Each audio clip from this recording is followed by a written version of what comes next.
Ladies and gentle thems, welcome to the Private Property Podcast, where we provide you with valuable knowledge and information on all things property related. Whether you're a first-time home buyer, you're a seasoned investor, or you're just looking for some expert advice, we have got you covered. All you have to do is tune in every Tuesday and every Thursday at 7 p.m. for tips, insights, and expert advice on all burning topics that are related to property, because this podcast is brought to you by Private Property. Remember, you can find your home on privateproperty.co.za.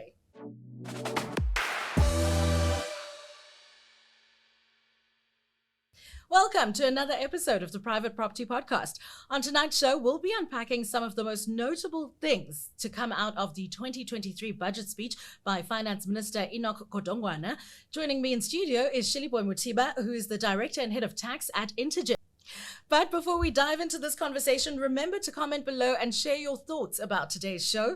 You can join the conversation by using the hashtag find your new home on privateproperty.co.za and hashtag the Private Property Podcast on all social media platforms. We'll be keeping an eye out for your posts, and we may even feature some of your comments on next week's show, because this is the Private Property Podcast, where we provide you with all of the valuable information that you need on all things property related.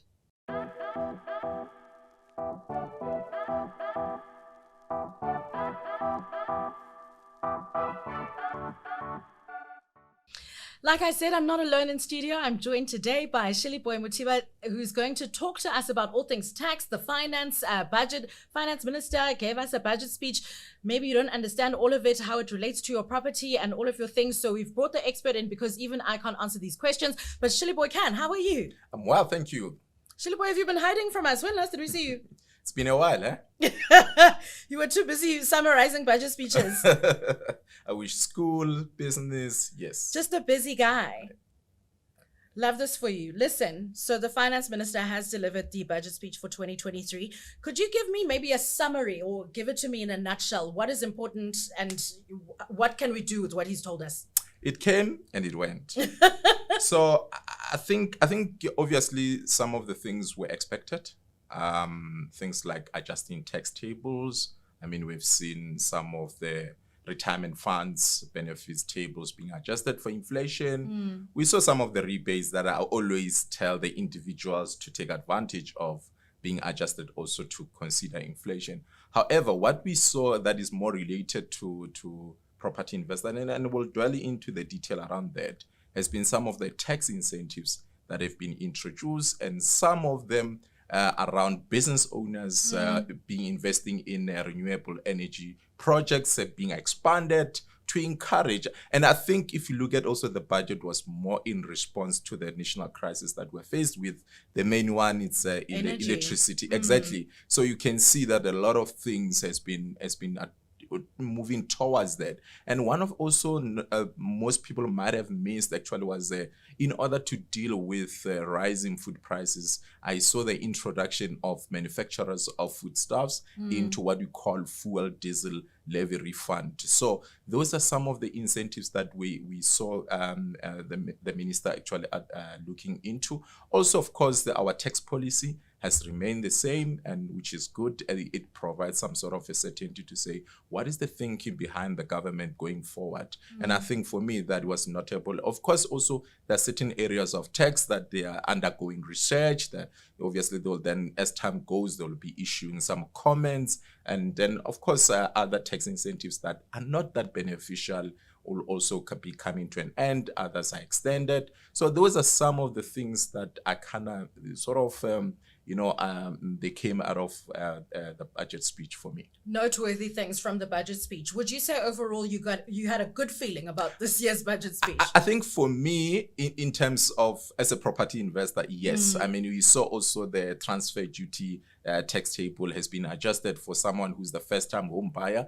It's good for them. I mean, if your property now is about 1.1, you don't have to pay transfer duty. To me, that 10%, it goes a long way. I suppose it's all about access and providing access to make sure more South Africans have roofs over their heads. Exactly. But also providing that access in a sustainable way that just gives people the extra push to say you can do this and we're going to support you in doing this. Exactly. I mean, also it's in response to the inflation, because I mean, a reasonable house is actually increased, to be honest, with 1.1 million. It's always those entry level in most cases of of the houses. So they needed to respond towards to that.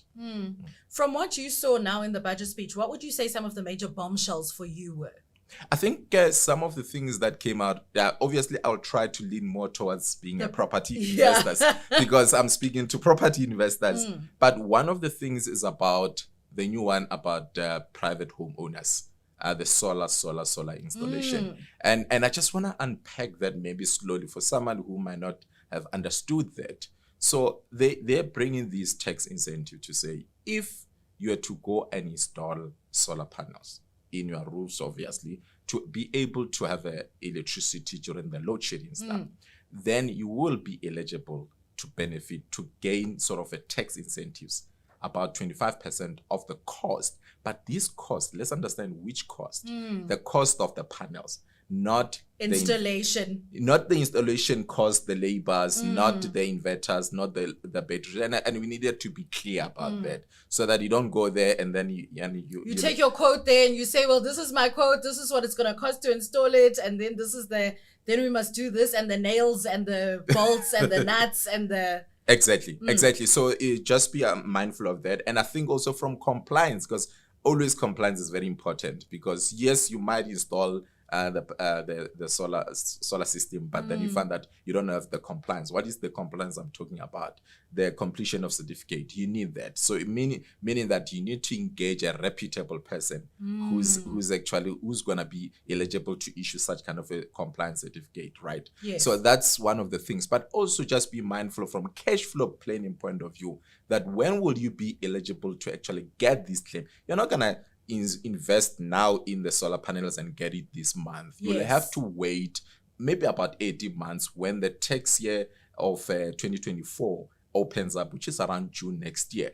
So 2024, right? So then only then you're going to submit, and that tax incentives, if you qualify and you've got all the compliance documents, then will be reduced against your tax liability. I see.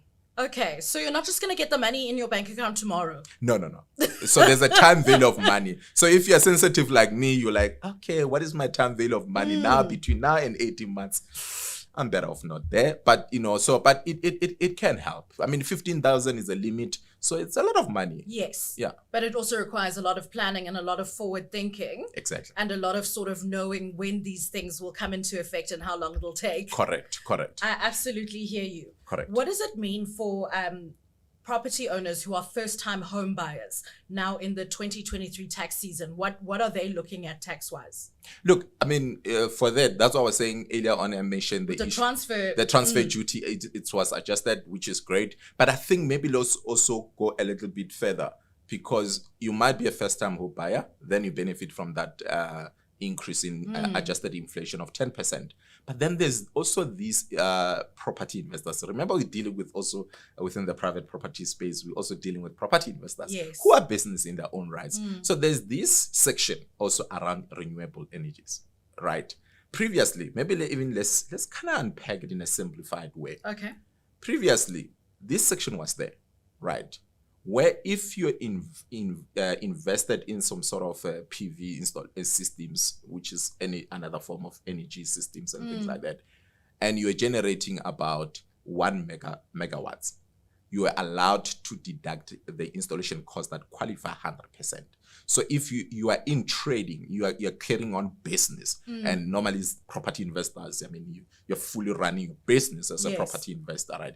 Some of the properties, maybe you're buying them from private property as platforms. Yes, you are. Exactly. So you were going to be eligible, right? Provided obviously you meet those requirements. Yes. Then you're gonna get what?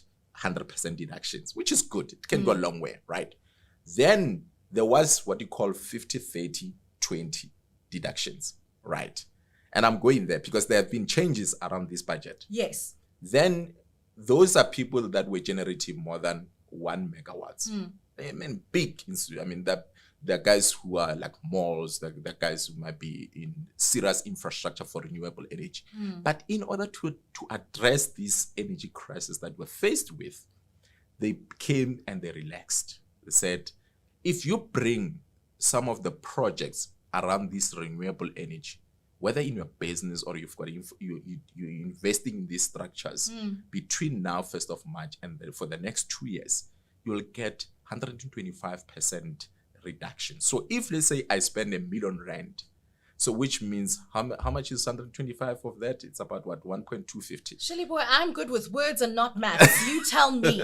Exactly that. So it's about 1.250, right? That you'll be allowed to make it as a deductions against your taxable income. And that is one area that I think whoever is watching who could be a property investor could really take advantage of. Exactly. Because the other one that earlier on we mentioned, it's only for private residents. It's not for business usage structures. And I think they need to be that clarification. So that's one of the things that stood out for me. And I felt that, you know what, if you are really already planning that, because I mean, if you've got tenants, you always want to make sure that there's an element of conjuice. You can't just say that, no, there's a load shedding, then I'm not gonna, make. They must see to finish themselves. Yeah. Yes, exactly. You need to be proactive, and then there's this incentive also that is coming from the tax system. Why not take advantage of that? Absolutely. But then I think another thing, because as much as we're property investors, we have to eat.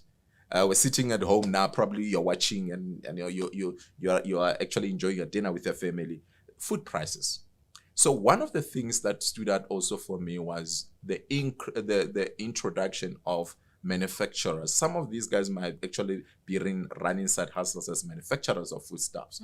So in South Africa, we've got the primary sectors. It's normally mining, fishing guys, farming, and then the other one was fishing, farming. I think there were about 4 before the manufacturers, right?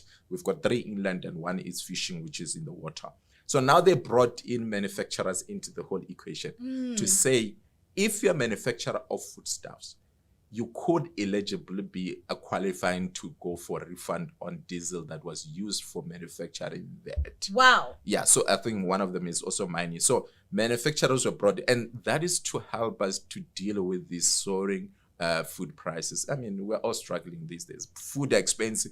You go 200 Rand to buy grocery, you don't come out with anything. Yeah. So exactly. So they have been. So those are some of the things that I felt that they are also accommodating people at the lower level. Even at the top. I mean, everyone eats. So I think those are some of the things that stood out for me. I really love that. So many South Africans are still doing their tax returns, both for their businesses and their personal income tax. What advice would you give them? And I'm asking what they need to look out for now. I think when you are busy with your tax returns, and depends. First of all, let me ask you this. Must they do the auto assessment? Look, auto assessment, maybe let's clarify that. Auto assessment normally is ideal for someone who's not generating other income outside of remuneration, because your tax returns are fairly simple. Yeah. Right. So, but also with that, I'll say before you agree and say yes, rather confirm that the details that SARS has, it's actually, it corresponds, it agrees to the third party information, because there could be RP5, could be medical certificate. Just make sure that things are, and I was going to go to that to say, when you are busy with your tax, just make sure that your third party information, it actually agrees. It correlates, exactly. It correlates with what is in the tax returns, because you don't want to just press agree and then you find that you're supposed to get 5,000 but you're getting 2 Rand, and you're like, but what's why? happening? exactly that. So you always want to make sure that things are above board. Double check your work. Exactly. What else am I looking out for now, specifically as a business owner? I think for someone who's a business owner, I'll say be on the lookout for tax incentives. I mean, it's your right. Your face lights up when you talk about tax incentives. It's like your favorite thing in the world. Look, I mean, it's only fair. They're there for a reason. They're there to enable you. They're there for cash flow. I mean, if you're a small player, you don't own that much of your portfolio. These things goes a long way.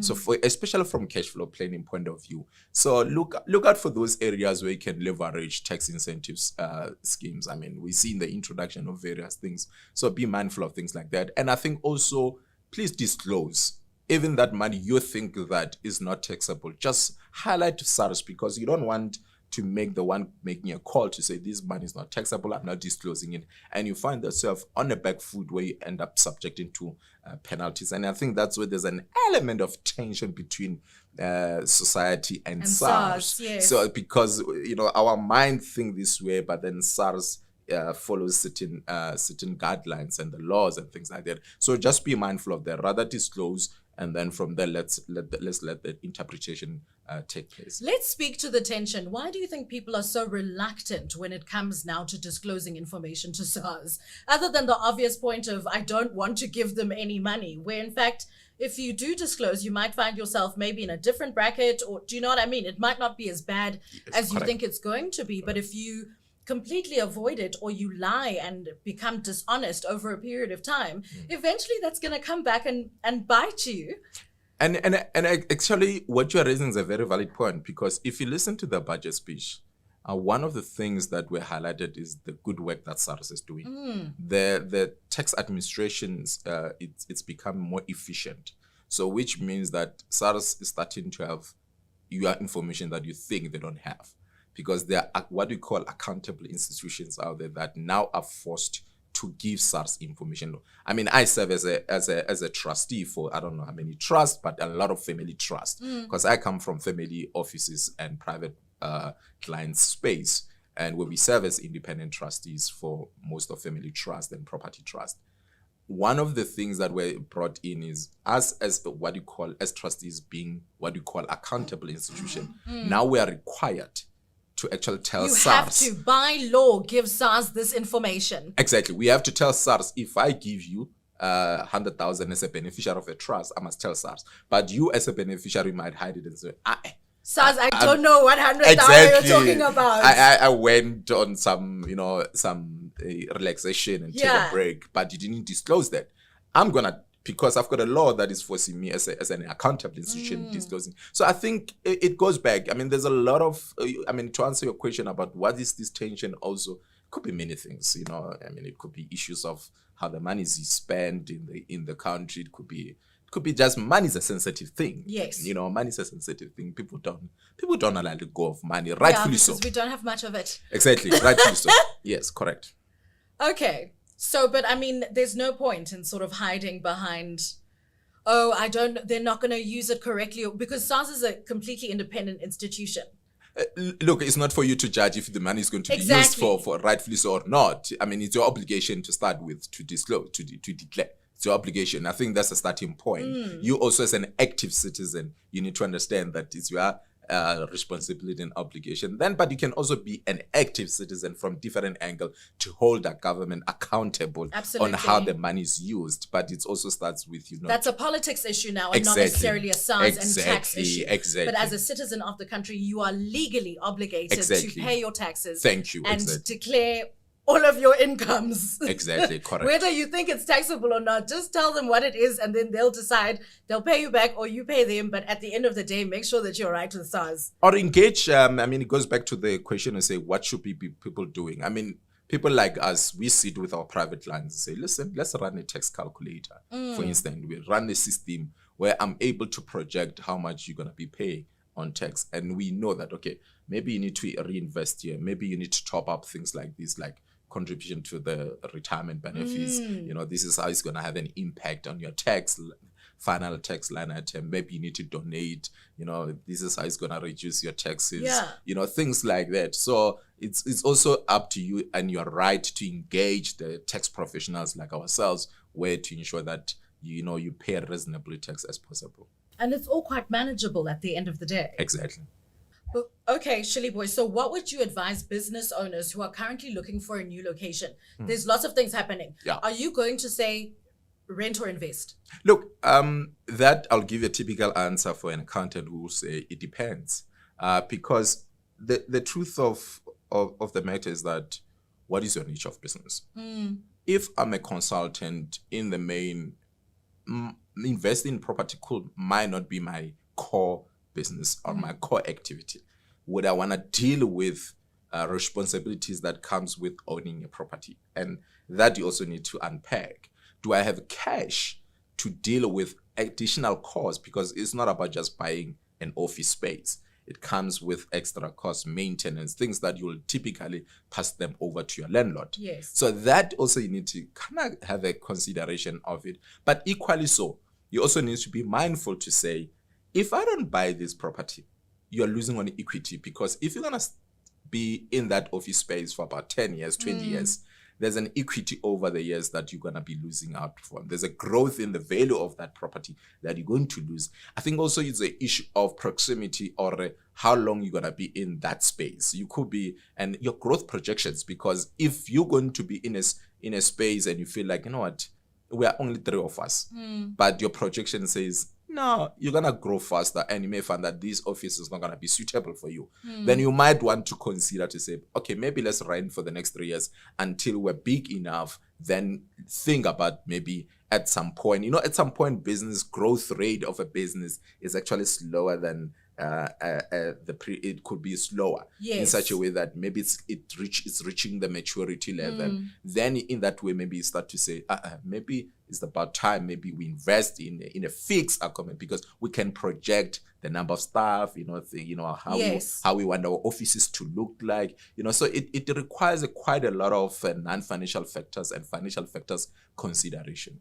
Do you think a lot of people fully engage, tax practitioners, experts in the field like yourself, who can really help you work around, what your needs are and what your obligations are tax-wise, and the incentives that are there that you can take advantage of? Because now, we're talking about investing versus buying, but now there are incentives about people who are manufacturing foodstuffs, where now you are manufacturing. It would be a good idea, in fact, at this time, to take advantage of this incentive and invest in a place, because over the foreseeable future, I don't know if enough people are engaging with this information and the actual experts in the field who are able to help them navigate these waters. I found that it depends on where you are. Sometimes people, when they've got a cash flow pressure, they try to cut costs, and consultants depend, irrespective of what type of consultant you are always the first victim in when people cut the cost.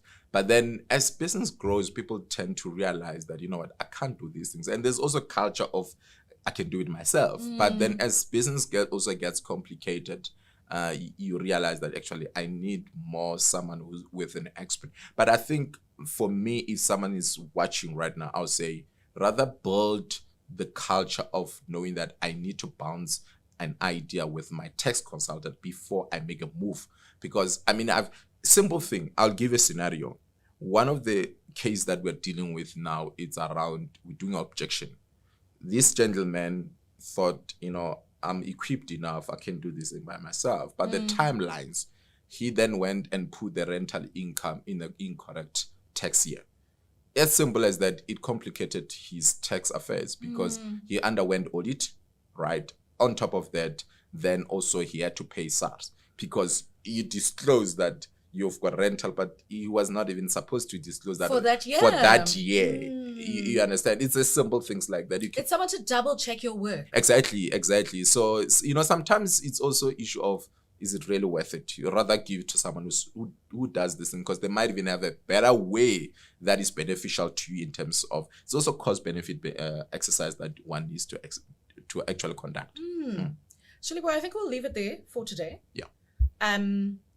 We need to talk about some other things, but we'll save it for a few weeks from now. Thank you so much for joining me and sharing all of this really vital information. How can people reach you?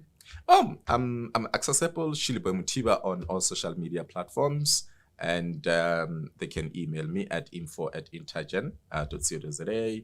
I respond actually well on WhatsApp. Okay. Yeah, so I'm always on my phone.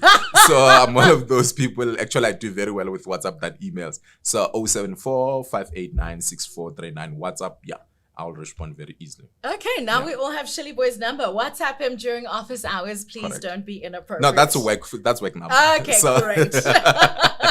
Thank you so much for joining me today. Thank you so much for having me. Listen, that's all we've got for today's show. Thank you to you, our viewers, for joining us. I hope we managed to answer all of those burning questions you might have around tonight's topic and tax and the budget speech.